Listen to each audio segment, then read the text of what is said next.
c'est totalement nul. Au niveau de la rentabilité, de la performance de Paul Biya à la tête de l'État, c'est totalement nul. Donc, il ne nous sert plus à grand-chose, il ne nous sert pas plus, il ne nous sert pas à grand-chose à la tête de l'État. Et au niveau de son âge, je crois que, sauf si on est vraiment de mauvaise foi, Paul Biya, je crois que sa place, c'est au village actuellement.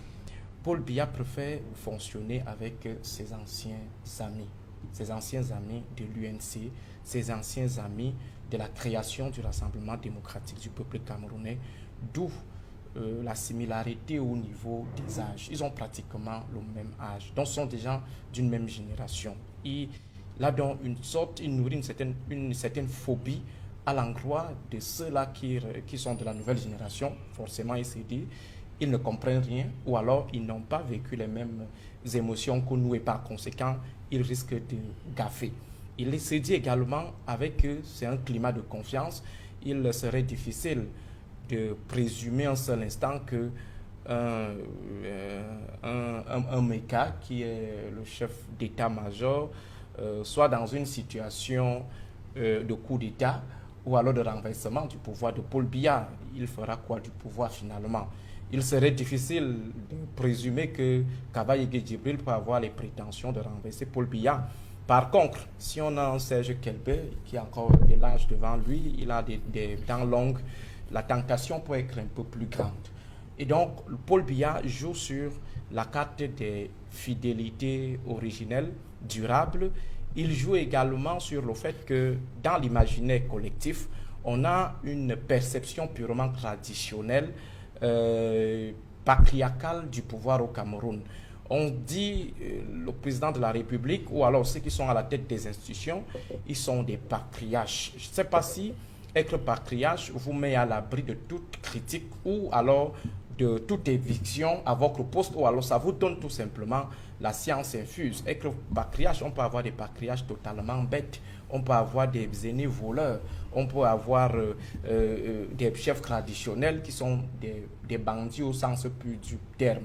Donc, dans la tête de plusieurs, on se dit le Cameroun est une chefferie républicaine. À sa tête, nous avons un chef traditionnel qui a à ses côtés des notables et nous devons les respecter. On vous dit par exemple, ne serait-ce que pour l'âge du président, on doit le respecter.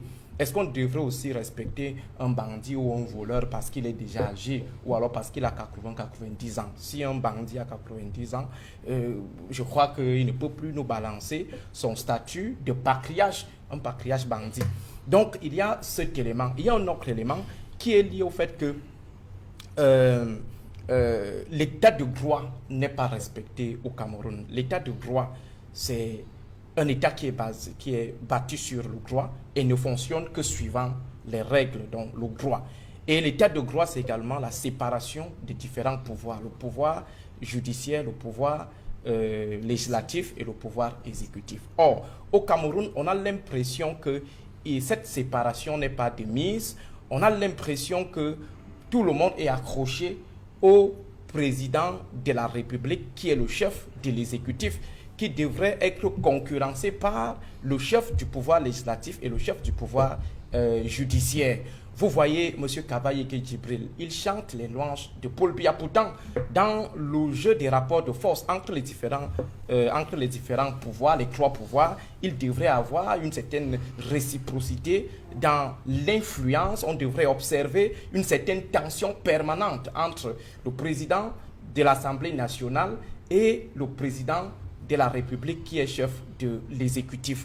Malheureusement, dans notre cas, tout vient de la présidence de la République. Aujourd'hui, c'est le secrétariat général de la présidence de la République qui profite d'une manière ou d'une autre de cet état de vacances, de fait qui a été évoqué tout à l'heure par Maître Sim pour essayer de s'arroger de manière abusive et de façon usurpée certains pouvoirs qui reviennent au président de la République. Donc je crois que l'immobilisme à la tête de l'État est lié à ces différents éléments que nous avons évoqués, et je crois qu'aujourd'hui, nous ne devons pas passer par 1000 chemins pour dire que la gérontocratie, dans le cas camerounais, vraiment, elle n'est pas productive, elle ne permet pas à l'État d'avoir toute la rentabilité qu'on attend de lui, ou alors à l'État d'être performant.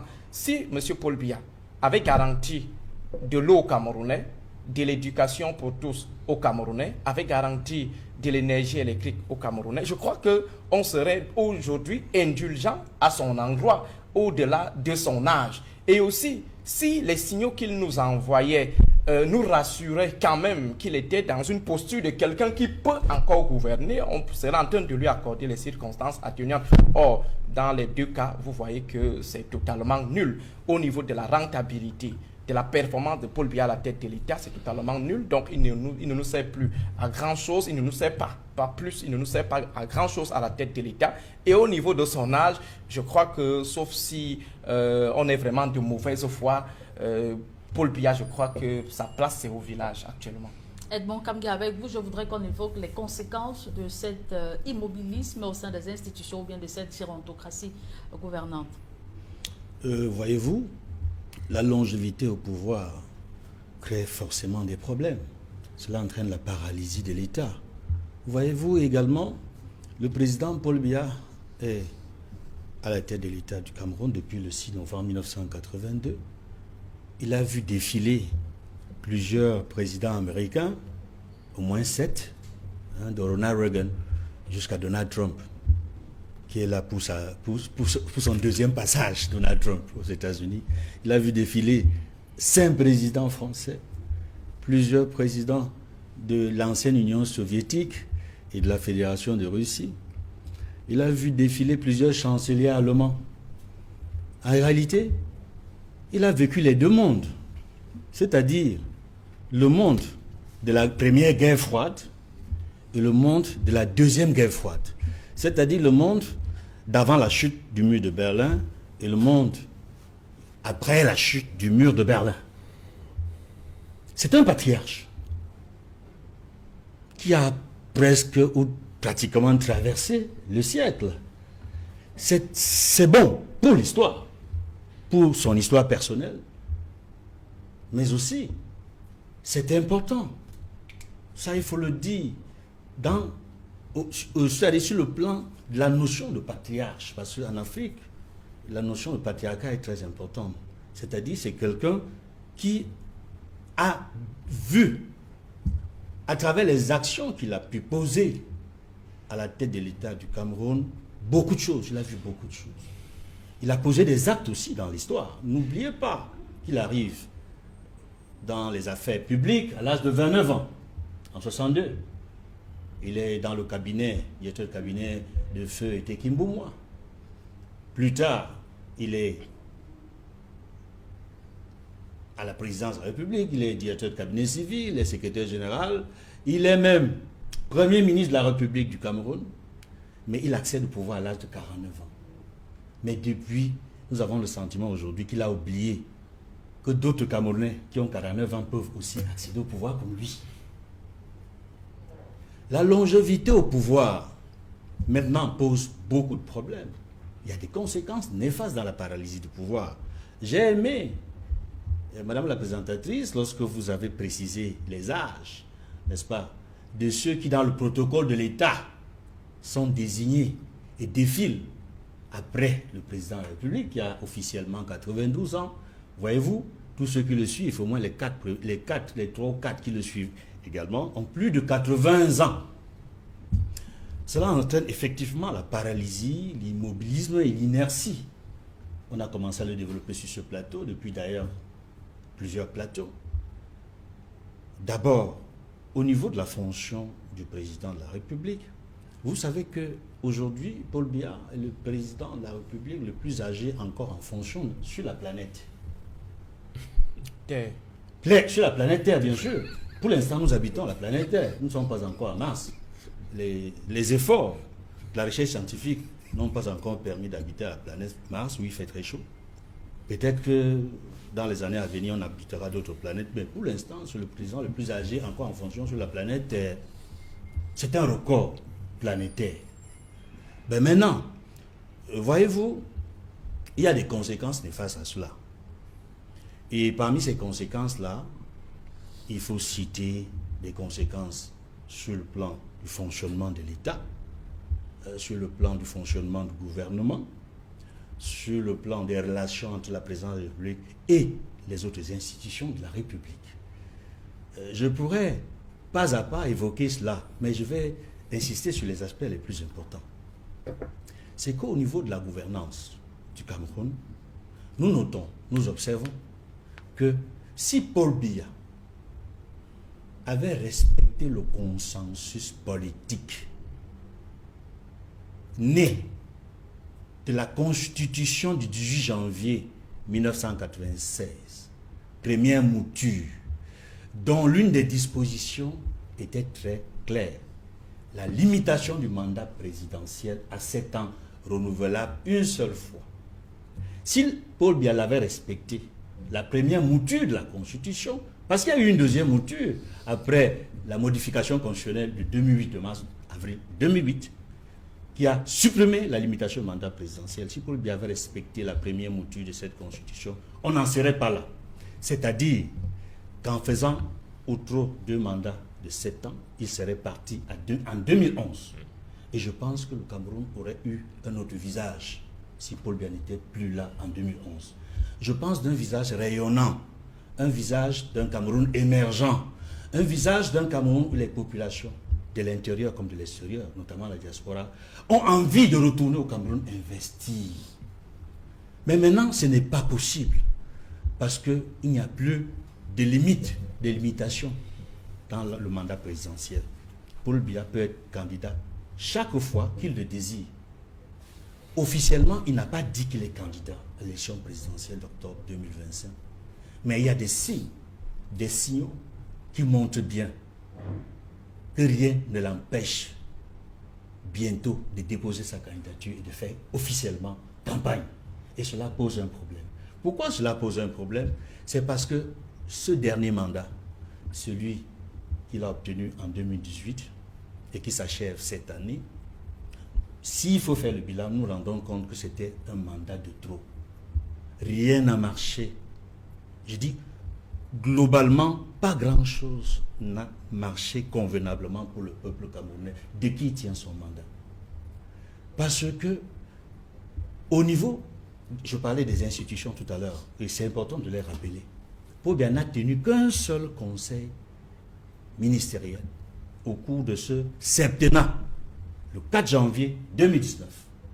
Comment voulez-vous que la République fonctionne normalement, que le gouvernement fonctionne normalement, tant qu'on ne peut pas apprécier le travail fait au niveau des départements ministériels?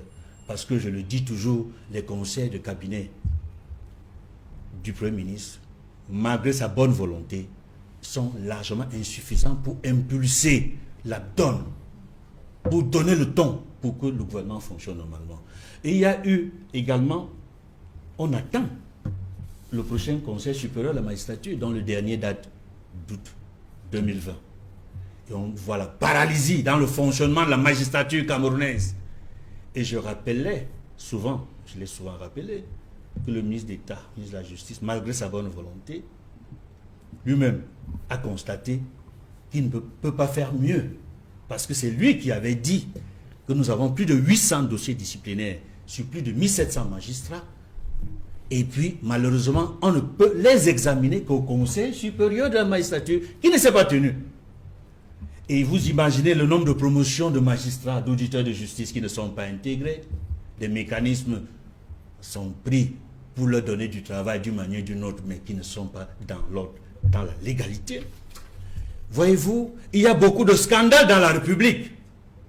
L'honorable, la doyenne de l'Assemblée nationale l'a souvent dit, que de scandales dans la République.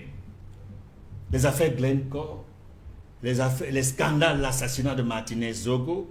Aujourd'hui, il y a l'affaire Matisse. Et il y a également une autre affaire d'un artiste de musicien, Saint-Désir Atango, inceste dans la République. Le pays est en pleine déliquescence morale. Mais rien ne bouge. Que de scandales. Je dirais également qu'il y a, sur d'autres aspects, au niveau des directions générales des entreprises, des sociétés d'État, comme les conseils d'administration, on voit bien qu'il y a également la paralysie. Exemple, la SNH. Monsieur Moudiki, vous avez donné son âge tout à l'heure. Un âge patriarcal. Mais il n'est plus en état de travailler dans les meilleures conditions. La preuve, c'est qu'il a délégué. Ce n'est plus lui qui dirige. Au quotidien, la SNH, la Société nationale des hydrocarbures, il a délégué. Mais est-ce que nous allons fonctionner sous délégation? Le président de la République, il a lui aussi la délégation de signature. SNH, on délègue. Mais si tous les directeurs, le président de la République, tout le monde délègue, ça va faire 7 ans pour le dernier mandat du chef de l'État. Ça va faire je ne sais pas combien d'années pour le directeur général, administrateur directeur général de la SNH, dont les comptes, dont le bilan aujourd'hui, il faut s'interroger au niveau de la transparence parce que des actions sont menées. Le dernier conseil d'administration dont nous sommes au courant, c'est celui du 24 juillet 2024. Rappelez-vous les conditions dans lesquelles s'était tenu ce conseil d'administration. Le président du conseil d'administration, le secrétaire général de la présidence de la République, est-ce-qualité, parce que c'est lui qui est le président du conseil d'administration, il avait souhaité que ce conseil se tienne au siège de la SNH, mais il n'a pas pu.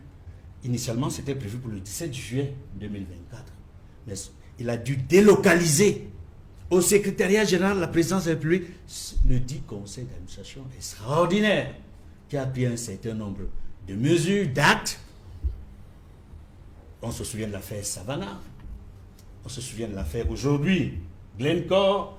Il y a une autre affaire récente dont nous cherchons toujours à savoir si le conseil d'administration a donné son quitus pour les actes entrepris qui ont permis à la SNH aujourd'hui d'avoir une nouvelle structure qu'on appelle CS Star.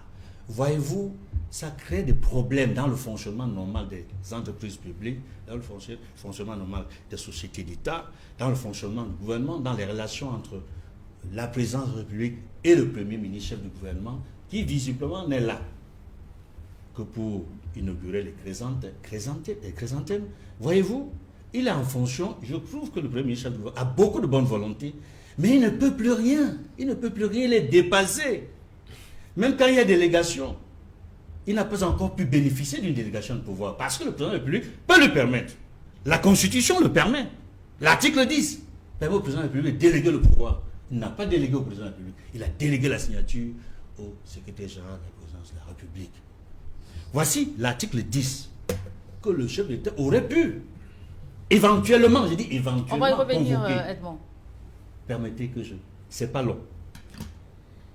Alinéa 2, paragraphe 2, à l'article 10 de la Constitution. Le président de la République peut déléguer certains de ses pouvoirs au Premier ministre, aux autres membres du gouvernement et à certains hauts responsables de l'administration de l'État dans le cadre de leurs attributions respectives. Pourquoi je cite cela? Si véritablement il y avait le souci de permettre le fonctionnement normal du gouvernement, c'est au Premier ministre, chef du gouvernement, que le pouvoir aurait dû être délégué et non pas la signature à un des collaborateurs du chef de l'État. Maître Manuel Sim, l'inertie décriée ici sur le plateau, est-ce que cette inertie ou cet immobilisme ne profite pas aux collaborateurs de ces tenants de pouvoir qui sont ces collaborateurs qui sont très souvent des proches de ces tenants de pouvoir et qui prennent très souvent des décisions sans toutefois avoir la légitimité ou la qualité?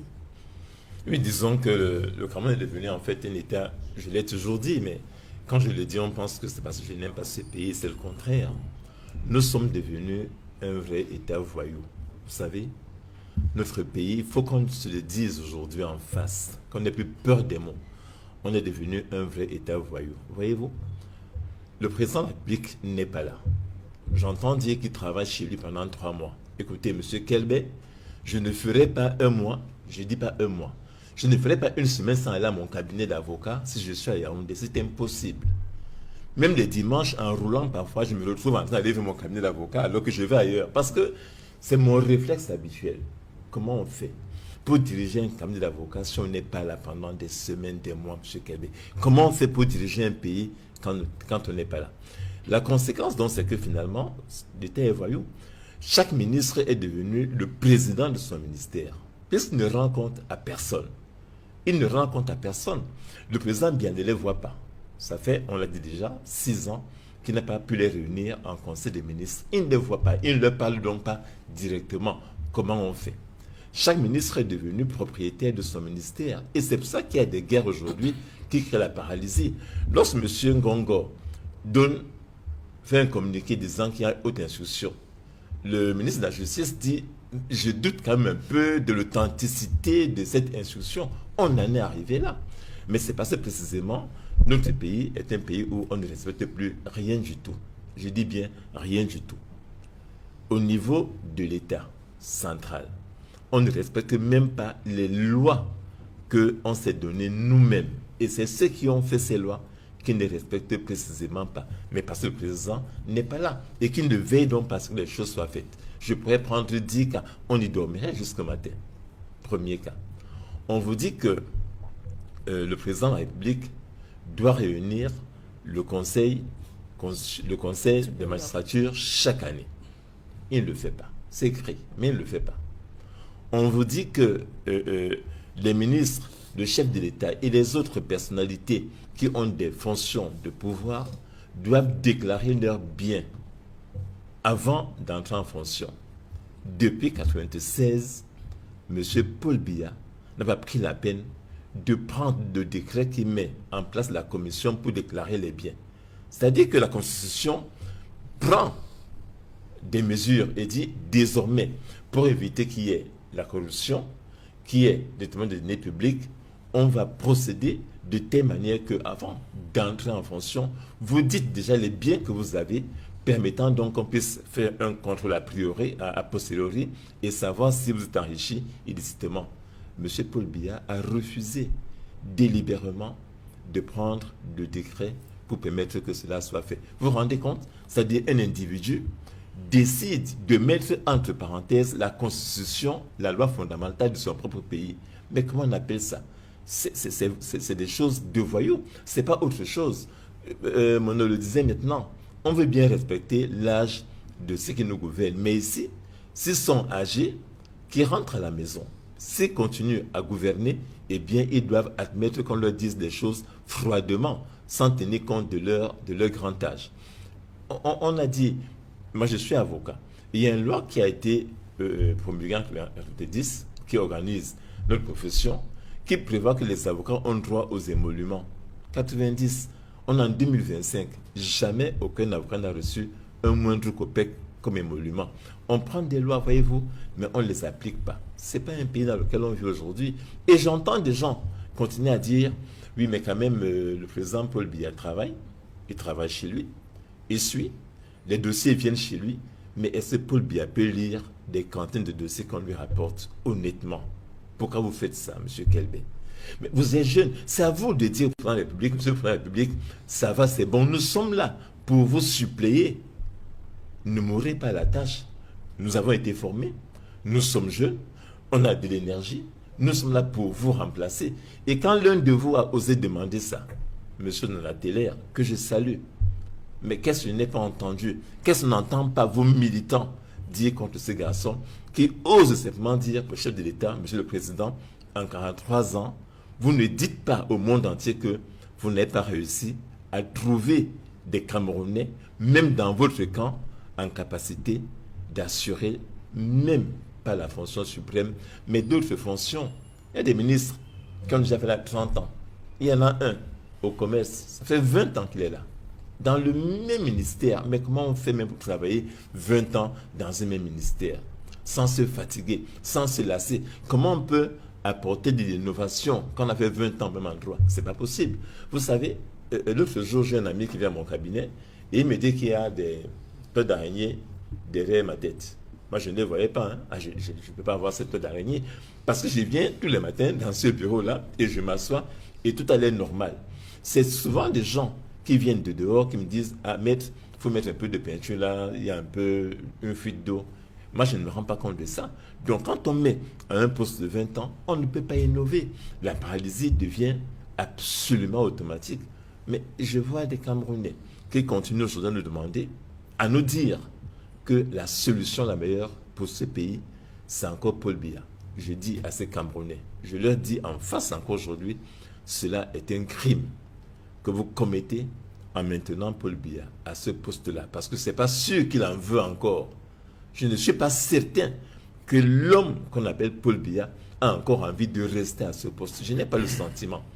Le 20 mai dernier, voyez-vous, il est arrivé, je vous l'ai dit, à Yaoundé la veille, comme un homme qu'on a mené là, qui ne voulait pas être là. Et des gens nous disent, non, non, c'est encore lui.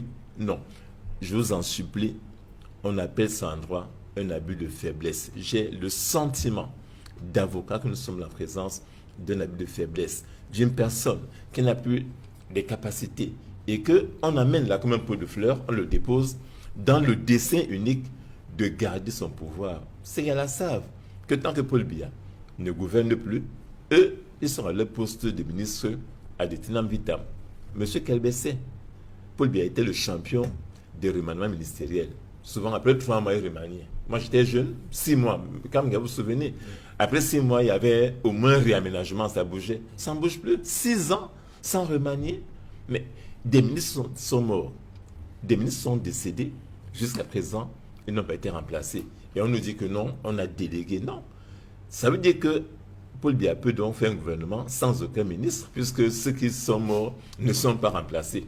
Autant le dire. C'est-à-dire que Paul Biya nous démontre que même sans ministre, son pays peut fonctionner. Non. Ces pays ne fonctionnent pas. Et je pense que, je le redis, il est temps que les Camerounais se le disent en face, nous tous. RDPC, MRC, UPC, tous les autres, qu'on dise le seul des motifs, ce sera que Paul Biya parte. Les gens me disent que ce n'est pas un programme politique. Non. Pour l'instant au Cameroun, le seul programme politique pour moi, si je parle pour moi, c'est de dire Biya must go. Il doit partir. C'est-à-dire qu'il n'y a pas d'autre façon de dire ça. Nous devons nous dire tous, Camerounais, qu'il doit seulement partir pour que nous ayons une autre chance. Qu'on ait quelqu'un d'autre qui puisse apporter du sang nouveau à notre pays. J'aimerais moi que ce soit mon candidat. Mais je dis qu'un Camerounais autre vienne dans ce pays apporter quelque chose, qu'on respire un peu. Nous sommes comme sous une dalle. On ne respire pas, on ne vit pas, on n'innove pas, les énergies ne sont pas libérées. Et je pense que le dire, ce n'est pas insulter. Le dire, ce n'est pas être violent, c'est parler avec le cœur. Parce que nous parlons avec le cœur. Si j'avais la chance d'avoir le président Biya en face, je lui dirais, Monsieur le Président, mon cher père, allez écrire vos mémoires. Parce que vous vous rendez compte, le président Paul Biya a 43 ans de pouvoir comme chef de l'État, plus ce qu'on a cité avant. Il n'a pas écrit ses mémoires. Vous vous rendez compte? C'est-à-dire que voilà quelqu'un qu'on perdra peut-être demain et qui n'aura laissé aux Camerounais aucune trace, même pas sa part d'histoire, mais qu'il écrive aussi, comme d'autres ont fait. Il n'écrit pas. Je pense que ce serait le moment pour lui, pour les jours et l'énergie qui lui reste, de laisser aux Camerounais quand même quelque chose. Un tome, 2 tomes de ce qu'il aura vécu depuis 62. Quand même, vous vous rendez compte? C'est bien, ne nous dit pas ce qu'il a vécu, comment il a fait, comment il a vécu le pouvoir. Je dis, pour un pays, c'est une perte totale. Je tenais à le dire, mais vraiment sans aucune rancœur, calmement. Et je pense que les Camerounais qui nous regardent le ressentent comme moi. On est fatigué et il est temps de dire au président de la République, il nous a promis que le moment venu, il y aurait 2 choses qu'il pourrait faire. Ou rester au pouvoir, parce que pour lui, il ne pensait pas qu'on puisse le battre aux élections. Dans son mécanisme intellectuel, pour bien imaginer pas qu'on puisse le battre. Il a dit, ou il restera, ou il va rentrer au village. Eh bien, moi, je lui dis, Monsieur le Président, s'il vous plaît, rentre au village. Serge-Henri Kalubé, sur le plan socio-économique et diplomatique, est-ce que cette longévité au pouvoir ne grippe pas la machine des décisions au sein des pouvoirs législatifs, exécutifs et judiciaires? Maître Sim a pris un exemple tout à l'heure, la correspondance du secrétaire général de la présidence et celle du ministre de la Justice, garde des Sceaux. Bien, il faut d'abord observer ou faire observer à vos téléspectateurs que j'ai écouté attentivement Maître Sim que vous nommez faire un peu de la diversion lorsqu'il parle de l'article 66 sur la déclaration des biens et le lien qu'il veut faire avec la gouvernance ou alors avec la gestion. Honnêtement, moi, je ne vois pas de lien entre déclarer ses biens et devoir bien travailler et avoir des résultats, premièrement. Deuxièmement, je voulais aussi revenir sur ce que le docteur Aristide Monod disait tantôt pour lui faire comprendre que le président de la République, le président national du RDPC, au contraire, a toujours voulu que la diaspora camerounaise s'implique activement pour le développement du Cameroun. Et je pense qu'il y a une plateforme de la diaspora camerounaise qui a été reçue à Yaoundé pour leur permettre des facilités d'investissement au Cameroun. Donc cela ne devrait souffrir de rien. Il faut juste être informé sur les outils, n'est-ce pas, et les moyens que l'État met à la disposition de tous ceux de la diaspora. Moi-même, je suis de la diaspora pendant un bon bout de temps et je pense que mon retour au Cameroun a été facilité par l'ambassadeur du Cameroun à Ottawa à l'époque quand je partais du Canada. Je ne me plains pas en tant qu'ancien diaspora. Je me plains peut-être de ce que Maître Sim énumérait tout à l'heure, où le secteur économique camerounais, ça il faut l'avouer en tant qu'opérateur économique, souffre certainement d'un certain nombre de dispositions qui ne sont pas encore mises en place. Ou alors qui n'arrivent pas à être mis en place. On a fait des Cameroun Business Forum, on a fait plusieurs plateformes, discussions, d'échanges entre le secteur économique et l'État, que ce soit au JICAM ou à Yaoundé avec le Premier ministre. Tout ça participe, n'est-ce pas, à ralentir un peu la croissance camerounaise qui, n'est-ce pas, stagne autour de 4% et 4,2%. Donc je pense aussi, comme certains ici, qu'une dynamique nouvelle, on ne perdrait rien n'est-ce pas, à expérimenter quelques ajustements au niveau du gouvernement qui créons peut-être une aspiration du bas vers le haut pour dynamiser peut-être l'administration et le fonctionnement de certains ministères. Oui, on observe qu'il y a certains ministères qui, le ministère de la Recherche scientifique, le ministère du Commerce et bien d'autres ministères où on a l'impression que les choses n'avancent pas. Mais il faut aussi dire que l'État du Cameroun est structuré de manière à ce que tout ne peut pas graviter autour d'un seul individu.